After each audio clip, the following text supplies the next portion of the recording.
الحمد لله رب العالمين.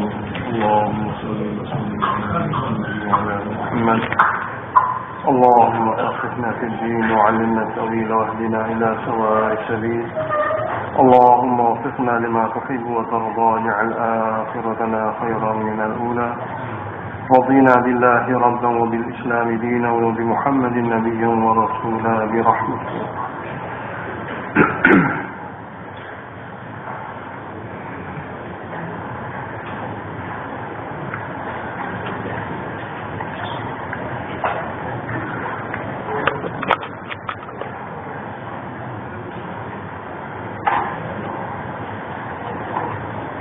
أعوذ بالله من الشيطان الرجيم.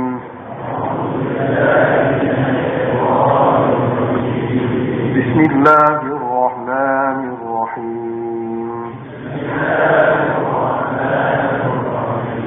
ألف لام ميم.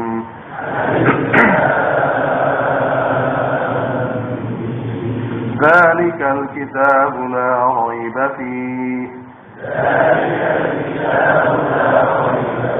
هدى للمتقين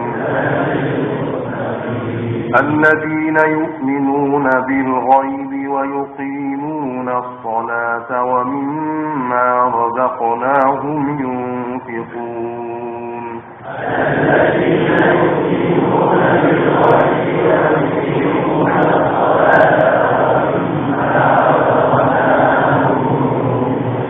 والذين يؤمنون بما أنزل إليك وما أنزل من قبلك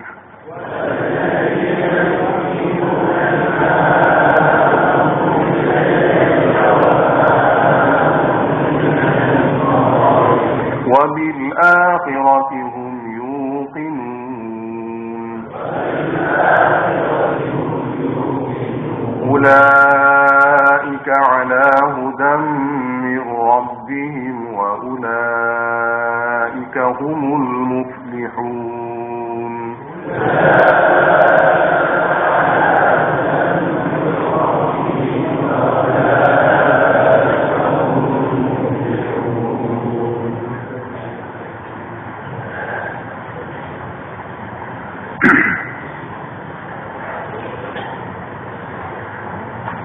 Sebahagian ulama kata hubung kait atau rabat di antara surah Fatihah dengan Al-Baqarah, yaitu di sudut apabila kita minta ihdinas siratal mustaqim, ya Allah pimpinilah kami akan jalan yang lurus. Jalan yang lurus itu satu lafaz, makna dalamnya semua perkara yang bersangkut paut dengan akidah, keimanan, dan semua perkara yang bersangkut paut dengan amalan dan adab.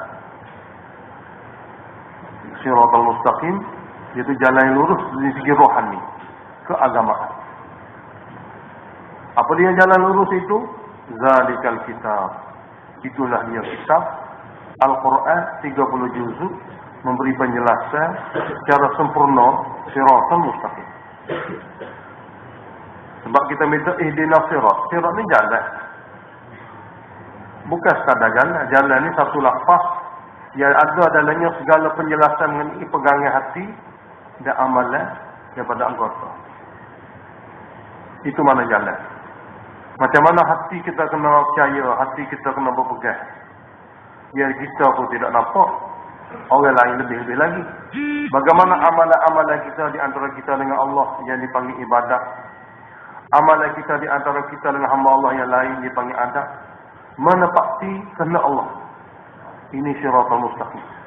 Jadi dalam lafaz siratal mustaqim ni suatu penjelasan yang cukup sempurna telah dijelaskan oleh Allah Ta'ala dalam semua Al-Quran ni. Sebab tu Allah Ta'ala kata siratal mustaqim yang kamu minta beri pimpinan itu duduk dalam kitab. Berarti kalau kamu tidak mengetahui isi kitab, siratal mustaqim itu tidak jelas. Nah, kata-kata siratal mustaqim itu betul lah. Tapi dalam itu segala-gala Segala-gala perkara yang ada hubungan dengan akidah ada pegangnya. Segala perkara yang ada hubungan dengan amalan anggota semua pada. Jadi penjelasan bagi siratal mustaqim zalikal kitab. Setengah ulama tafsir berkata, setelah kita tahu dakwah surah Fatihah, iyyaka na'budu wa iyyaka nasta'in. Khalasah surah Fatihah duduk pada ayat iyyaka na'budu wa iyyaka nasta'in, seperti mana tafsiran Sayyidina Abu Bakar radhiyallahu anhu. Seperti mana kita dengar, Al-Quran itu rahsianya duduk dalam Fatihah, dan seluruh Fatihah rahsianya duduk dalam satu ayat, iyyaka na'budu wa iyyaka nasta'in. Berarti surah Fatihah ni maksud pentingnya, khalasahnya duduk pada tauhid fi ibadah dan tauhid fi doa. Mengesahkan Allah dalam melakukan amal ibadah, mengesahkan Allah dalam melakukan doa dan permohonan. Kemudian melakukan ibadah ini muqaddimah. Memohon permohonan itulah asal. Buat ibadat ni sebenarnya kita doa. Sebab doa sebenarnya ibadat. Ad-doa'u mukhul ibadah. Doa sebenarnya otak bagi ibadat. Seandainya manusia ni ada belaka otak tidak ada. Tidak ada guna pun manusia tu. Memang jual tak laku. Begitu juga ibadat kalau tidak ada doa, seumpama itu. Jadi Nabi SAW bersabda dalam sebuah hadis sahih, ad-doa'u huwal ibadah. Dalam riwayat lain yang sahih juga, Nabi bersabda, ad-doa'u huwal ibadah. Dalam riwayat lain, ad-do'a mukhul ibadah. Otak bagi ibadat atau doa itulah ibadat sebenarnya. Jadi oleh kerana iyyaka na'budu sebagai muqaddimah, pendahuluan, hak nak sungguhnya iyyaka nasta'in. Supaya setiap hamba, setiap waktu, setiap keadaan sentiasa memohon bantuan dan pertolongan daripada Allah Subhanahu. Jadi oleh kerana khalasah Fatihah duduk pada tauhid dalam ibadat, maka kita tengok dakwah surah Baqarah. Maksud penting, juzuk penting bagi surah Al-Baqarah ayat mana? Iaitu ayat yang ke-21. Ayat yang ke-21 kita balik tengok.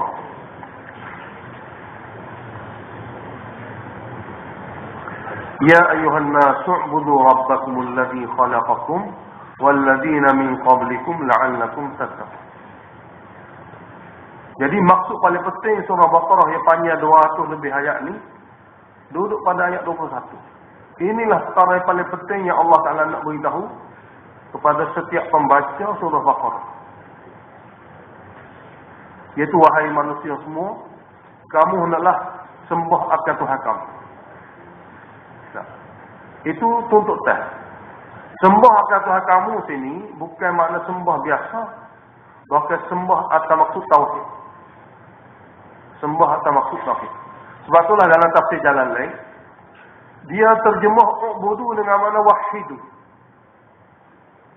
Ubudu terjemahnya dengan wahidu. Apa maksud wahidu? Hendaklah kamu semua mentauhidkan Tuhan kamu. Sedangkan ahli bahasa kata tak ada hubungan langsung. Ibadat dengan tauhid ni tak ada hubungan langsung di segi lafaz Allah, di segi bahasa. Kok mana ambil perkataan ubudu diterjemah dengan wahidu? Mana di segi bahasa tidak bersesuaian. Sebab ubudu lafaz dia tidak sekali-kali memberi makna wahidu. Tapi ulama tafsir kata apa yang dimaksudkan oleh Ibn Abbas ialah setiap lafaz dalam Quran kalau nama ibadat bukan sebarangnya. Sebab ibadat ni macam-macam boleh jadi. Orang musyrikin Mekah buat ibadat. Dia sembahyang, dia puasa, dia bayar zakat, dia buat haji, dia buat akikah, dia buat umrah. Terus. Dia takut dosa mengopak, dia takut benda halal-haram. Dia tahu. Dan banyak juga di antara mereka yang jaga. Tapi Allah kata dia tu musyrikin. Ibadat dia buat. Sebab dia buat ibadat pada Allah buat, tapi bomo pun dia buat. Tak jadi ibadat dia, memang tak sah. Yakni dia buat ibadat pada Allah, tapi dalam masa sama dia pergi puja jin juga.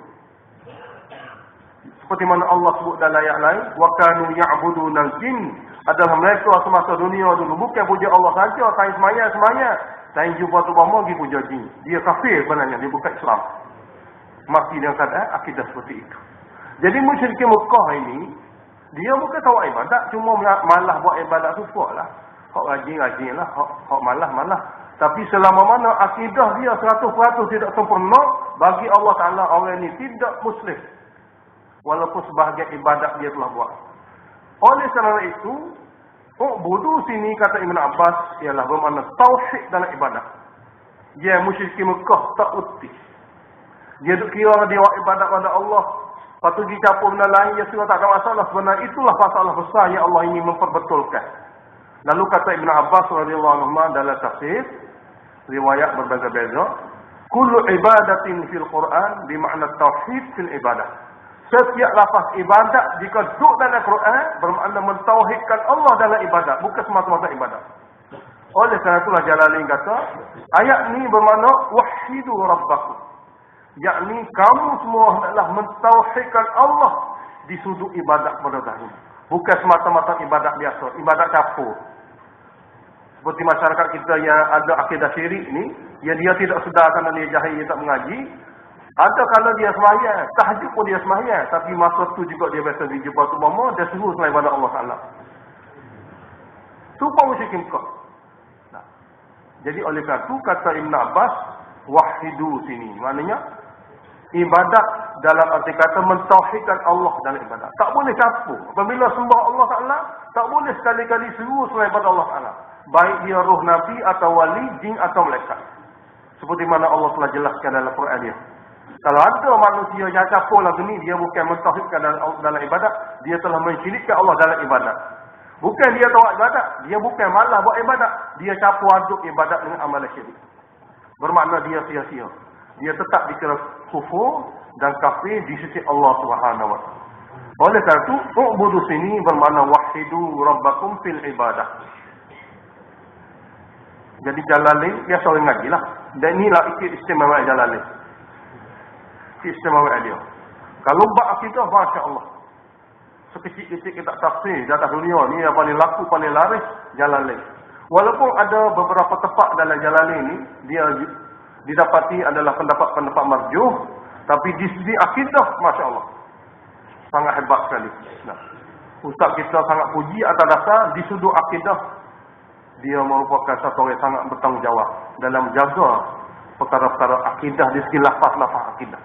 Oleh kerana itu dalam Jalalain ni, bahagian ada hubungan dengan akidah, dia jelas-jelas beritahu. Jelas-jelas beritahu, ini adalah perkara yang bersangkut dengan akidah dan tauhid. Boleh jadilah dengan kerana ini, maka dia kitab yang paling laku disebut pada pengajian di madrasah agama. Kami di sana, Jalalain ni jenis kita satu kitab fardu'ain. Mungkin kitab lain itu kita tahu tapi tak mengaji. Tapi Jalalain mengaji. Sedangkan mazhab dia fiqh Hanafi dan pengarang Jalalain ni kedua-dua orangnya Syafi'i. Tapi dia masih guna lagi Jalalain. Sedangkan ada satu kitab dia setara dengan Jalalain yang dikarang oleh pokok mazhab Hanafi pun, seperti Tafsir An-Nasafi. Memang hebat kitab tu. Tapi mereka masih lagi mengutamakan kitab Jalalain daripada Nasafi. Nasafi itu pengarang dia Hanafi dan isi-isi tafsiran walaupun kecil berenah seperti Jalalain. Tapi mereka mengutamakan Jalalain. Boleh jadilah atas dasar sudut akidah. Kerana akidah merupakan perkara pokok dalam tafsir Al-Quran.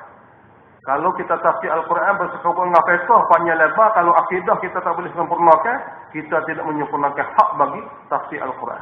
Oleh kerana itu, u'budu rabbakum, Jalalain kata, wahidu rabbakum.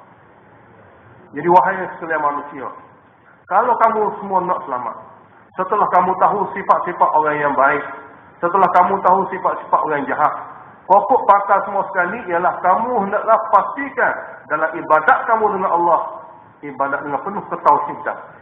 Tidak boleh campur aduk dengan apa-apa lain puja.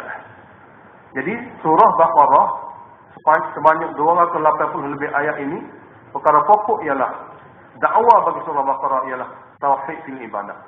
Maka oleh kerana dalam Fatihah tu iyyaka na'budu, maka hubung kait dengan surah Al-Baqarah nisbah pada dakwah. Nisbah pada dakwah surah Fatihah dan dakwah surah Al-Baqarah adalah perkara yang sama. Dalam Fatihah, iyyaka na'budu. Dalam surah Baqarah, wahidu rabbakum fil ibadah. Jadi itu tiga cara hubung kait di antara surah Fatihah dengan Baqarah. Pertama, kita ulangi. Setelah kita kata siratal ladzina an'amta 'alaihim ghairil maghdubi 'alaihim waladdallin, maka sifat-sifat mereka itulah sebagai neraca untuk kejayaan ataupun sebaliknya. Maka Allah sebut pada awal surah ini 20 ayat pertama mengenai sifat-sifat mereka yang berjaya dan sifat-sifat mereka yang tidak berjaya. Hubung kait kedua, apabila kita kata siratal mustaqim, maka itu lafaz ringkas, mujmal. Maka tafsirnya ialah zalikal kitab. Tafsir bagi siratal mustaqim dalam Fatihah ini, zalikal kitab dalam surah Al-Baqarah. Hubung yang ketiga ialah seperti mana dakwah surah Fatihah ialah iyyaka na'budu, maka dakwah surah Baqarah yang panjang itu ialah ya ayyuhan nasu ubudu rabbakum. Jadi tiga cara dalam mentafsirkan hubungnya di antara surah Fatihah dengan surah Al-Baqarah. Alif Lam Mim suatu nama bagi ayat-ayat yang berlaku pada permulaan surah. Dia panggil huruf muqatta'ah. Huruf putus-putus. Dia kalau takut pun tak tubik mana. Itu ada pada permulaan surah. Huruf putus-putus. Huruf putus-putus. Takut. Tidak mengeluarkan apa-apa makna. Itu permulaan surah. Maka dalam perkara ini, dia ni kafir. Dia ni kafir. Maka berbagai-bagai pendapat dan tafsiran. Yang paling mudah sekali ialah serah pada Allah. Dah tak tahu mana, patut Nabi pun tak ada ayat, tak suruh kaji lah. Rugi masa. Serah pada Allah. Allahu a'lam bi muradihi. Bidzalika. Allah lah lebih tahu murad maksud sebenar ia apabila duduk pada surah ni, pada ayat ni dalam Quran dia. Dah kita dah tak tahu makna, pas Nabi pula tak jelaskan makna dia. Sahabat Nabi pun tidak tanya Nabi apa maksud dia. Maka orang kemudian hari tak sudah tanyalah. Sebab tugas Nabi hak mana-mana tak jelas dalam Al-Quran ni dia akan jelaskan. Ni tanggungjawab Nabi. Lebih-lebih lagi mengenai cara mengamalkan hukum. Nabi akan tunjuk cara. Kalau Nabi sendiri tidak tunjuk cara, Nabi akan ajar sahabat dia tunjuk cara. Cara pelaksanaan hukum. Nah, itu jika sekiranya perkara yang disebut dalam Al-Quran, perkara yang tidak jelas. Mesti dia ada penjelasan daripada Nabi. Sebab nak guna pakai hingga kiamat ni, kalau tak jelas tak boleh. Maka tanggungjawab Nabi lah menjelaskan ayat-ayat yang tidak jelas. Nabi sendiri atau para sahabat baginda. Nabi sendiri atau para sahabat baginda. Termasuk penjelasan tentang amalan dalam Quran yang tidak jelas, iaitu perkara-perkara negatif, perkara-perkara mengenai pelanggaran hukum.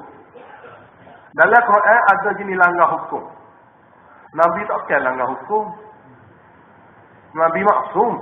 Maka berlaku pelanggaran hukum pada orang bukan Nabi. Maka berlaku pelanggaran hukum pada orang bukan Nabi. Sebab Nabi adalah orang yang akan jaga hukum. Jadi nak ayat cara macam mana, denda hukumnya bagi orang yang langgar hukum, maka berlaku pelanggaran hukum pada sahabat Nabi. Berlaku pelanggaran hukum pada sahabat Nabi untuk diajar cara menjalankan hukum bagi orang yang langgar hukum. Oleh kerana itulah sangat kuat hubungnya di antara Nabi dan sahabat dalam memahami Al-Quran. Kalau ambil Nabi saja, tidak akan tahan sampai bila seluruh Al-Quran. Kena ambil sahabat Nabi. Gabungnya daripada dua inilah kefahaman Al-Quran. Jadi apabila Nabi tak ayat mana gapo alif lam ni, sahabat Nabi pun tak nak tanya Nabi. Apa dia alif lam ni? Maka kita senyap sudah. Kalau tebing ayat, tak jadi tiga juga. Sebab tak tahu kapan Nabi. Kalau kita kata mana tu, mana ni, mana tu, mana ni, kita bukan dapat baju dia. Tunggu, kau tahan dari mana ni? Dia kata, wallahu a'lam. Akhir kita juga tebing. Baik ayat petang lagi, Allah dah lebih tahu. Kalau benda ni betul Nabi akan ayat dah. Kalau benda ni betul sahabat Nabi akan tanya dah. Kalau dua-dua tak tubik pada lidah mereka, kita pun pakai senyap. Tapi manusia, hak kata tak boleh juga, dia pun dah ayat macam makna tu, makna ni, makna tu, makna ni. Buat panjang kitab lah tu. Nah. Jadi alif lam mim mudah ya. Tak perlu terima. Oh dia tu ngajar ke apa? Alif lam mim tak nak ayat. Lepas tu kalau orang boleh ayat alif lam alif makna tu lam makna ni mim makna ni sahur dia. Sebab ada orang lain gitu. Alif makna tu, lam makna ni, mim makna ni. Nah, dia tu boleh ayat apa dia? Biasalah orang buat neraca penilaian ilmiah ni tak sama. Neraca penilaian ilmiah ni tak sama. Zalikal kitabu la raiba fihi. Cuma satu kali lagi takut tinggal. Fatihah juga ni. Fatihah. Dia satu kali kita segi pengalaman itu kita lah. Maknanya kita orang jahil, kita tak boleh anggap dia bodoh segala-gala. Salah, memang salah. Oh, orang jahil ni, kita tengok dia jahil di satu sudut, tapi setengah sudut dia erti. Yang mana daripada kepandaian dan kebolehan yang dia ada tu, kita boleh belajar. Hak mana dia tak erti, kita berhak ajar dia. Hak mana kita tak erti, dia erti, kita kena belajar. Jangan sekali-kali kita tengok orang jahil, membahas jahil. Dah kira banyak benda. Nah, satu orang pandai-pandai kadang-kadang dia naik perahu. Dia tanya orang penambang ni, dia mau kerja pada muda orang tua ni kerja tahu kayu bau ni, dia tanya. Tak erti orang jalan, tak erti yang mau ni saya erti. Ambil orang daripada kalan ni, atas kalan ni boleh sama sia tak apa lah. Oh, jahil dia tu. Sia-sianya mau demo. Tak erti orang jalan ni, tak erti kita ni saya erti. Mentang ribut mari, air pucuk kuat, maka tuan perahu penambang kata, dia mengerti ke tak boleh. Oh, dia tahu kalau kita buat PhD dah tapi boleh, saya tak belajar. Dia tahu ni kalau tak mana boleh, memang mati pun. Tak kira ilmu longgok banyak mana lari pun ilmu, tapi kalau tak mana boleh, memang terbalik perahu saya ni, kan makan mati dulu. Saya biarlah tak ilmu lain, tapi saya boleh lagi. Ini contoh. Berlaku sebenar, tidak sebenar ni, bukit. Boleh jadi tidak, boleh jadi ada, wallahualam. Tapi contoh tak boleh memperkecilkan. Orang yang kadang-kadang dia pandai, satu benda lain dia tak mana dia kena belajar. Dan kita sendiri pernah alami satu kali dalam perjalanan kita dalam rombongan tabligh. Kita ketua rombongan pergi satu kawasan peranginan di sempadan Indian di Kashmir. Dalam rombongan kita ramai orang yang campur. Sebab orang yang alim ni kalau keluar dia kena bawa rombongan dengan campur orang. Orang tua ni nak tahu macam mana laku manusia ni untuk bawa dan tarbiyah agama.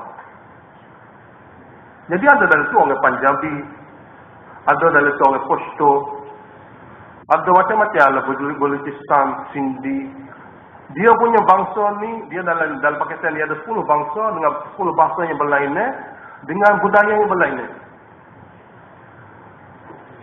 Jadi orang Punjabi, dia minum teh, dia bubuh susu sikit, teh sikit, cerah. Orang Pashto, dia minum teh, susu memang tak campur air langsung, lepas tu teh tak. Orang India minum teh banyak susu cerah. Jadi apabila dia pergi, kita ketua rombongan, time masak teh ni orang Punjabi masak.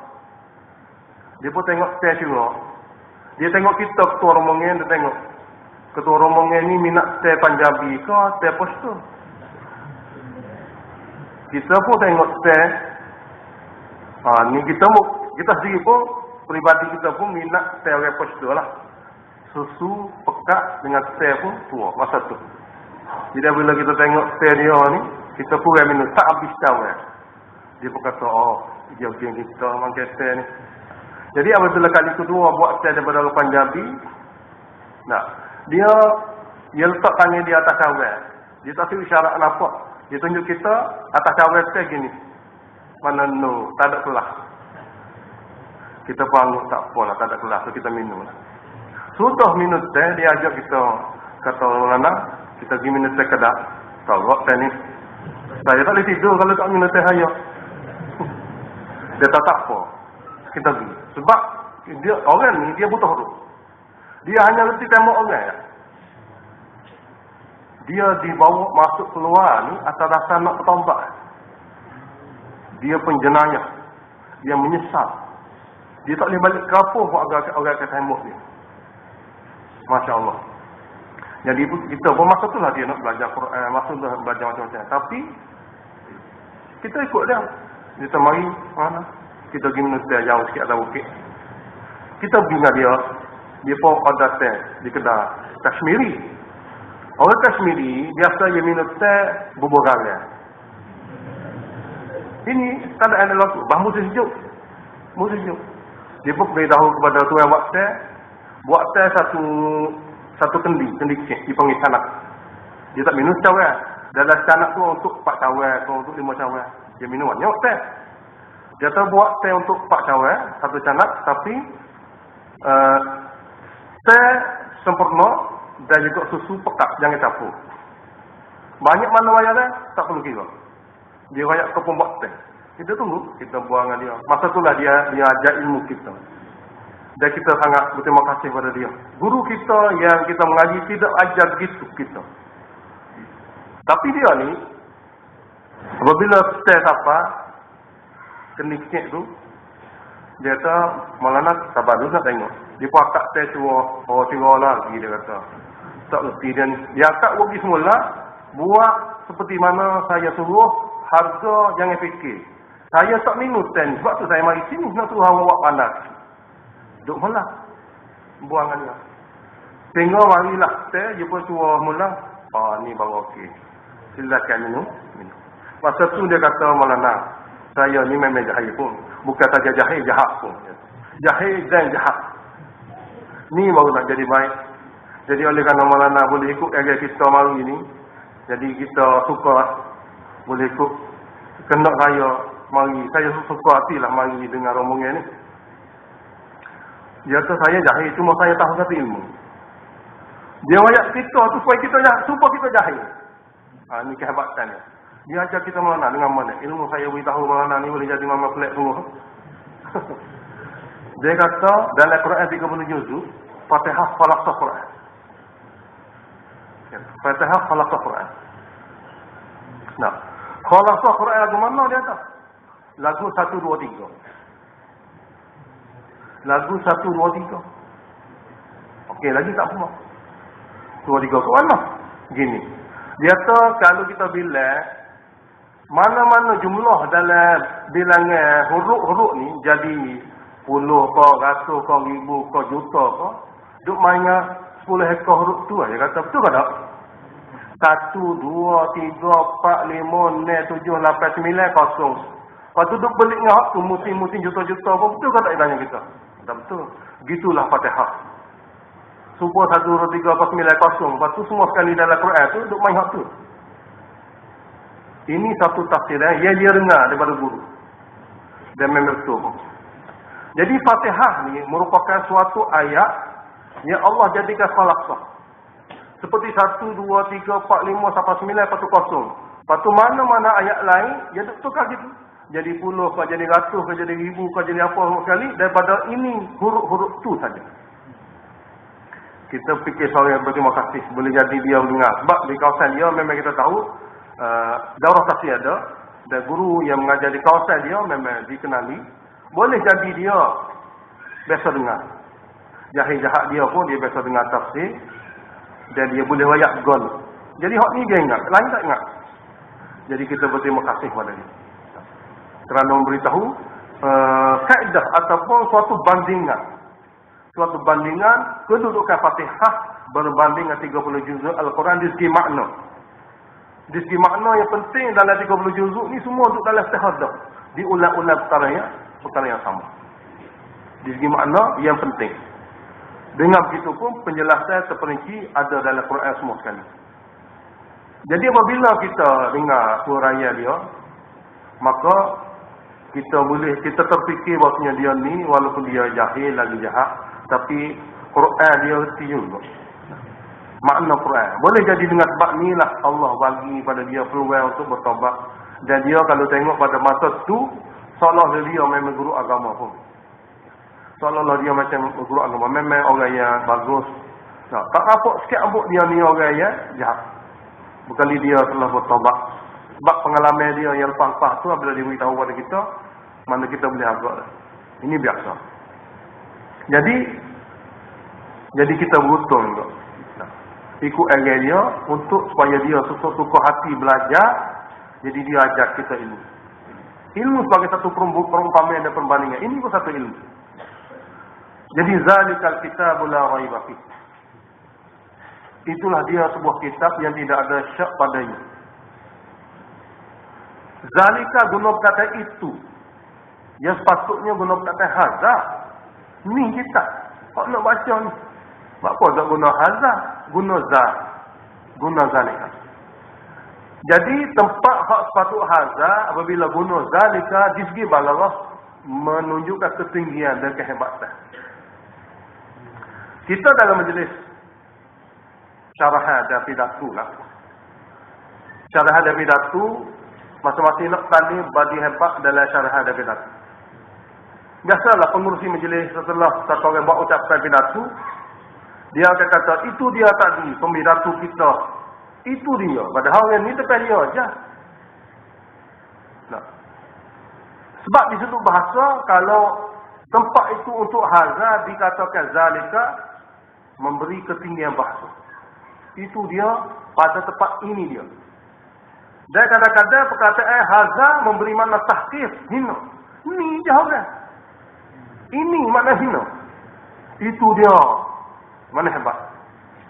Jadi Allah Ta'ala hak sepatut hadza lah sebab depan kita dah Quran ni. Tapi Allah guna zalika bermakna hebatnya Quran. Itu dia kitab Al-Quran. Yang tidak ada syaknya datang daripada Allah. Hudan lil muttaqin, yang mampu memberi hidayah kepada golongan yang ingin bertakwa. Jadi zalika diadakan isim syara ini, nah, lil ba'id, tempat untuk qadhi li sya'nil balagh. Dan la raiba fi, tidak ada syak padanya. Soalan timbul ialah, Allah kata Quran tidak ada syak, tapi ramai mana orang tak percaya Quran? Lebih ramai orang tak percaya Quran pada orang percaya Quran. Tuhan kata tidak ada syak, tidak ada ragu-ragu, tidak perlu disyak, tidak perlu ragu-ragu. Orang yang tak percaya memang ramai pada orang percaya pun. Soalan tu adalah jawapan Allah kata sini tidak ada syaknya Quran ini daripada dia. Allah yang menurunkan Quran kata, Quran hak buat turun ni tidak syak dia daripada aku. Alikmu mu nak percaya tak percaya, ini punya pasal. Tapi alik aku yang buat turun Quran ni tidak syak, dia merupakan kalam aku. Kamulah manusia buat putuslah. Kalau kamu tidak percaya, kalau kamu nak percaya, kamu punya pasal mana. Jadi la raiba fi, tidak syak padanya dia daripada Allah. Tidak syak dia daripada Allah, iklan daripada Allah Ta'ala. Manakala manusia yang telah dengar daripada Allah yang kata tidak syak ini, jika dia masih ragu-ragu, dia punya masalah. Tidak bermakna tidak syak ia. Yang mana bila orang baca saja dia, orang tahu saja dia, memang orang percaya. Tidak mana gitu. Bagaimana dia tidak syak, dia datang daripada Allah. Pengumuman ini daripada Allah. Tinggal lagi manusia sendirilah. Dia nak belajar, kalau dia belajar, dia punya masalah. Seterusnya hudan lil muttaqin. Hudan, semua pemberi makna bagi hudan akan memberi hidayah. Yang memberi hidayah. Yang ni dia terjemah dengan isim fa'il. Hudan dengan makna hadin. Berterjemah Arab pun dia akan terjemah gitu juga. Hudan masdar, isim masdar dia akan kata hadin, isim fa'il. Jadi kitab ini tidak ada syak yang datang daripada Allah, dan hadin akan memberi pimpinan bagi orang ini bertakwa. Jadi apabila diterjemah dengan hadin, isim fa'il, soalan timbulnya, apa tak orang isim fa'il lalu? Apa tak orang dengan hadin lalu? Orang dengan hudan masdar untuk menyempurnakan, untuk menguatkan makna hadis. Untuk menguatkan makna hadis. Sebab dalam bahasa, kalau satu orang tu kita kata Zaidun adilun. Zaid satu orang yang adil. Ini biasa. Zaid adalah satu orang yang adil. Zaidun adilun. Zaid satu orang yang adil. Jadi tidak memberi kekuatan makna pada adil sebab ia lafaz biasa. Zaid adalah satu orang yang adil. Boleh jadi kadang-kadang dia tidak adil. Mana gitu. Zaid satu orang yang adil. Boleh jadi kadang-kadang dia tidak adil. Dan ini merupakan pemberitahuan untuk beritahu pada orang lain bahawasanya kalau orang lain tak kenal Zaid, maka dia pun tahulah Zaid ini satu orang yang adil. Kalau nak kira-kira boleh. Tapi kalau kita nak menguatkan lagi mana adil, lain daripada lain, kita tak akan guna isim fa'il. Sebab ini lafaz biasa. Kita akan guna Zaidun adlun. Zaid adalah lambang keadilan. Kalau nak tahu orang adil, dia bagi contoh teladan. Sebab hebat doa adil dia. Ditukar isim fa'il kepada masdar. Maka di sini kita juga. Memang terjemahannya hadin lil muttaqin. Tapi Allah guna kata hudan nak beritahu Quran ini hebat sekali lambang bagi hidayah. Mana-mana orang ada takut saja dengan Quran belajar, mana ada chance dia akan dapat hidayah daripada Allah. Sebab Quran ini Allah guna dengan guna bahasa masdar. Mana sangat kuat kesannya pada memberi hidayah pada hamba. Oleh kerana itu pemilihan lafaz hudan ini tidak guna lafaz hadin memberi arti balaghah. Seterusnya lil muttaqin, kepada orang yang bertakwa. Ini pun soalan timbul. Hidayah kepada orang takwa. Orang takwa dah dapat hidayah apa lagi? Jadi hidayah pada orang boleh hidayah. Jadi musihak tu lah. Dia panggil daun dalam mantik. Nak hidayah pada orang yang ada hidayah. Nak duit pada orang kaya. Nah. Dia sepatutnya kena kata apa? Kena kata hudan lil jahilin. Hudan hidayah bagi orang jahil. Ni orang bertakwa, ni orang sempurna iman, sempurna amal. Jadi hidayah pada orang supaya orang jahil tak boleh lah Quran ni. Kita mau kata harapan lah Quran dapat hidayah. Kenapa? Kerana Tuhan kata Quran ni untuk orang yang bertakwa. Pas kita tidak ada takwa rasul maka ni tidak ada harapan lagi untuk dapat hidayah Quran. Ini soalan. Ulama tafsir kata sini bukan mana. Sini bukan mana muttaqin, bukan mana sempurna dalam ketakwaan, bahkan as-sairina ila taqwa. Orang yang nak jadi orang takwa. Kalau satu orang tu ada sifat nak jadi orang takwa, Quran akan membuka minda dan kefahaman sehingga dia boleh jadi orang takwa. Jadi lil muttaqin yani lis-sairina ila taqwa. Bagi orang yang ingin capai sifat takwa. Kita muzakirah dulu. Kita baca balik lepas ni.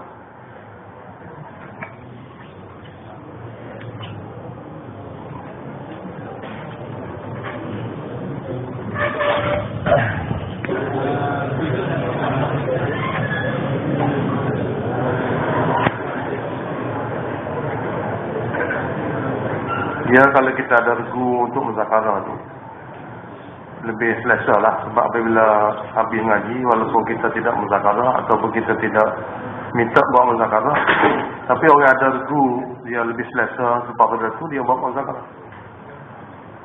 Sebab penting bagi kita dalam ngaji ni, pasal kita dengar ni boleh jadi, kita boleh terima, boleh faham, boleh ingat.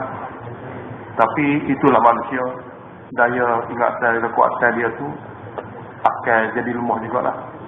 Tapi dengan cara muzakarah, dia akan jadi kukuh. Lepas tu kalau dia terlupa pun selepas muzakarah, dia mudah ingat. Tapi tanpa muzakarah ni, apabila dia terlupa, dia terlupa terus. Oleh kerana tu, apa yang kita dengar, kita terus tabligkan. Dengan niat tabligh, maka Allah akan bagi kepada kita taufik untuk dapat mengamal dan juga menyebarkan pada orang lain. Itu cara Nabi kita. Balighu anni walau ayat. Nabbarallahi amra'an sami'an minni maqalatan fa'addaha kama sami'aha. Semoga Allah Ta'ala bagi rahmat kepada mereka yang dengar daripada aku sesuatu, lalu dia ajar balik pada orang lain seperti mana dia dengar. Itu doa Nabi. Jadi atas maksud ini, sekalipun kita kata kita tak minta buat muzakarah kerana hujung-hujung, tapi kita buat regu lah, buat regu lepas benda ni pun kita buat muzakarah. Sebab inilah peluang kita 40 hari, 42 hari. Kita buat sungguh-sungguh. Kita penuhkan masa kita dengan mengatakan. InsyaAllah walaupun kita 40 hari ya, tapi boleh menyebabkan kehidupan kita seluruhnya merupakan hakikat hayat akan berubah. Oleh kerana itu masa inilah kita tumpukan betul-betul supaya setiap pengajian kita memberi kepada kita kekuatan dan juga kefahaman yang kuat. Jadi lil muttaqin itu pun lafaz ijmal jugalah. Lafaz yang perlu dihuraikan. Orang yang ingin bertakwa, apa dia perkara yang dikira takwa? Orang yang ingin bertakwa itu lafaz mujmal, lafaz ringkas. Semua orang pakai kata saya pun takwa juga, dia pun takwa juga. Sebab lafaz takwa ni lafaz putih gitu tak? Sebab pakai kata ada belakang. Allah ada ke jumlah lain nak memberitahu perkara-perkara prasyarat bagi takwa. Iaitu alladzina yu'minuna bil ghaibi pertama, wa yuqimuna shalah kedua, wa mimma razaqnahum yunfiqun ketiga. Dan keempat, wa bil akhirati hum yuqinun. Wa bil akhirati hum yuqinun. Jadi Allah Ta'ala beritahu takwa satu lafaz ringkas yang mana syarat-syarat takwa adalah seperti ini. Sebelum kita hurai lafaz-lafaz ni, ada perkara yang kita kena fahami. Iaitu umat Nabi kita ni dua golongan. Satu golongan yang tidak pernah ada pada mereka sebarang kitab. Seperti orang Mekah. Orang Mekah seperti mana kita dengar berkali-kali, walaupun dia kata ikut Nabi Ibrahim, seperti kitab pun ada. Sebab tu kita kasih habis mazhab dia. Hak tu pada. Tapi ada lagi golongan umat Muhammad SAW yang akan jadi umat Muhammad juga, Yahudi Nasara. Lama daripada ulama Yahudi jadi sahabat Nabi, hatta isteri Nabi. Nah, pun di antaranya adalah perempuan Yahudi. Nah, dan selepas pada ni pun ramai juga orang-orang Yahudi jadi Islam. Begitu juga Nasara. Jadi Allah Ta'ala nak beritahu kepada kita semua, daripada semua manusia, hebatnya Al-Quran ni bukan saja akan mengubahkan manusia yang tidak ada kitab seperti orang Mekah Arab buta huruf. Begitu juga Quran ini akan mengajak, akan memberi faham, akan memberi keyakinan kepada orang yang sudah ada kitab. Dan ini pun satu mukabalah dia panggil perbandingan. Maknanya hebatnya Quran ni, orang yang tak ada kitab, tak pernah ada kitab, bukan saja kitab tak ada, baca kitab pun tak boleh. Yang ni ummi, buta huruf je buta. Nak baca tak boleh, nak tulis lagi tak boleh. Tapi boleh masuk syurga Firdaus. Masuk syurga Firdaus, syurga yang paling tinggi, sekedar dia baca tak boleh, nulis pun tak boleh. Dan Allah buat Al-Quran. Tapi Quran boleh buat sehingga masuk syurga Firdaus. Ini kehebatan Quran. Bukan setakat tu, bahkan Quran juga menjadikan ahlu kitab yang mahir dalam kitab juga memiliki darjat yang tinggi. Di samping kitab dia ada tu pun, dia belajar Quran, maka Allah bagi dua pahala. Pahala kerana dia tahu kitab dia, dan pahala lain yang dia belajar Quran. Ada semua dalam umat Muhammad SAW. Maka kedua-dua ini merupakan kehebatan Nabi kita Muhammad SAW dan seterusnya kehebatan umat akhir zaman. Kehebatan umat akhir zaman ini tidak kenal apa, tidak bakit buat mana. Kira semua sekali berhak menjadi umat Al-Quran. Tak kira dia tidak biasa ngaji kitab ke, atau dia biasa belajar kitab Taurat atau Injil. Dia berhak menjadi umat Al-Quran. Jadi Allah Ta'ala beritahu mula-mula golongan ummi, golongan buta huruf. Iaitu golongan buta huruf pun dia akan memiliki sifat takwa. Dan Quran sebagai pedoman dia akan memimpin dia kepada ketakwaan. Iaitu allazina yu'minuna bil ghaib. Jadi ayat allazina yu'minuna bil ghaib dia panggil golongan ummiyin. Golongan ummiyin, golongan musyrikin Mekah, Quraisy Mekah yang buta huruf. Mereka ialah golongan yang mempercayai perkara ghaib. Ghaib masdar dengan makna mafhum. Maghrib mana gitu. Perkara-perkara yang ghaib daripada his, Raib pada penglihatan dan pendengaran zahir. Nak tengok, nak dengar tak boleh. Dia percaya pada benda yang nak tengok dan nak dengar tak boleh. Allah nak tengok, nak dengar tak boleh. Akhirat syurga neraka nak tengok, nak dengar tak boleh. Malaikat nak tengok, nak dengar tak boleh. Begitu juga jin. Dan banyak sekali dalam hukum rukun iman ni perkara yang tidak boleh tengok, tak boleh dengar. Tapi dia boleh mempercayai mana-mana ada. Dia boleh menerima seadanya. Dan ini merupakan perkara pertama bagi takwa. Boleh membenarkan, mengiyakan. Allah ada. Nampak ada. Walaupun mata aku tidak nampak, walaupun telinga aku tidak dengar, aku menerima Allah ada. Ini akidah kita. Takwa pertama sekali penyempurnaan akidah, kepercayaan. Tidak sangkut paut dengan amalan, kepercayaan. Dan semua rukun-rukun iman itu masuk dalam ni belakang. Dan yang kedua, ibadat.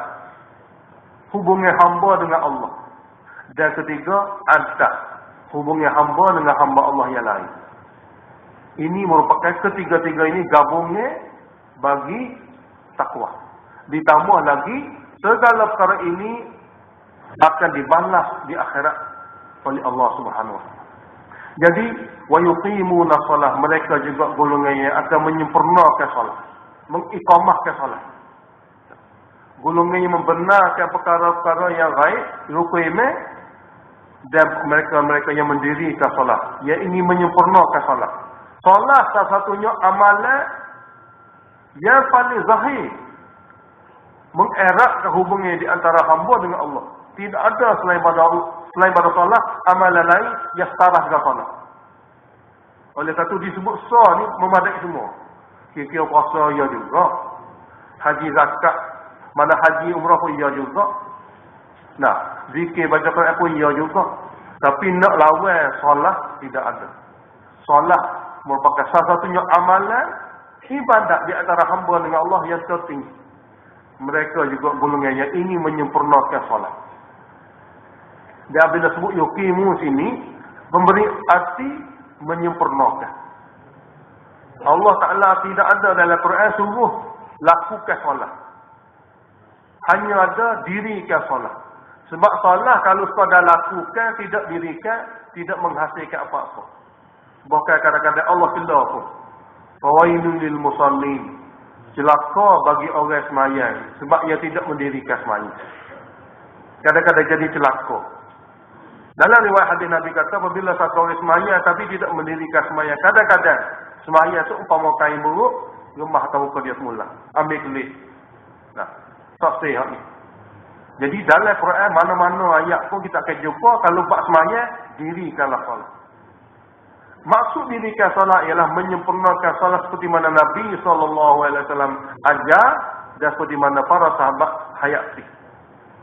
Golongan laki-laki di tempat di mana azan diazankan mengikut rukun dan syarat sah dan batal seperti mana yang ada dalam kitab Mu'tabar.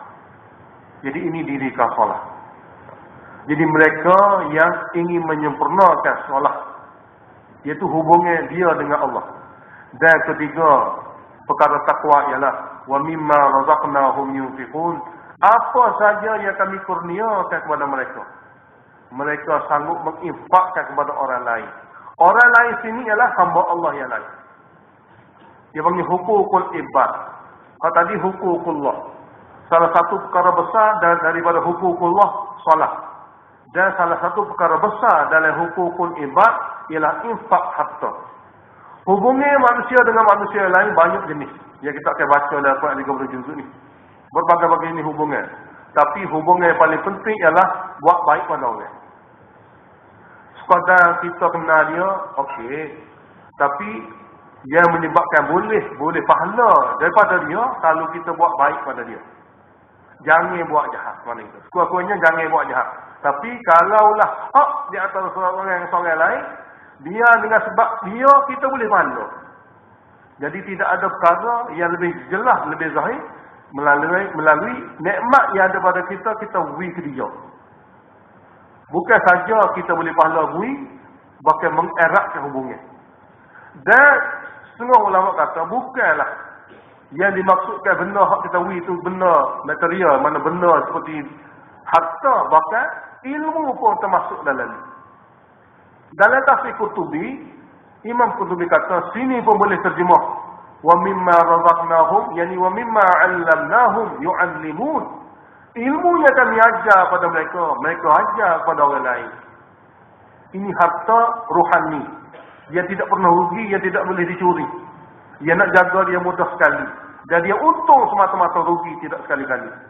Jadi, Qurtubi kata, di antara maknanya ialah wa mimma razaqnahum, yani wa mimma 'allamnahum, daripada ilmu yang kami ajar pada mereka sebagai harta rohani. Mereka yu'allimun, ajarlah balik pada orang. Jadi dia kenal orang lain, dia bagi infak harta, dia bagi ilmu pada orang lain. Inilah tuntutan takwa yang Allah sebut sebagai muqaddimah bagi surah Baqarah. Alhamdulillahirabbil alamin. Allahumma salli wa sallim ala Muhammad wa ala ali Muhammad. Allahumma waffiqna lima tuhibbu wa tarda, ja'al akhiratana khairan min al-ula. Radina billahi rabban wa bil islam dinan wa bi Muhammadin nabiyyan wa rasulan.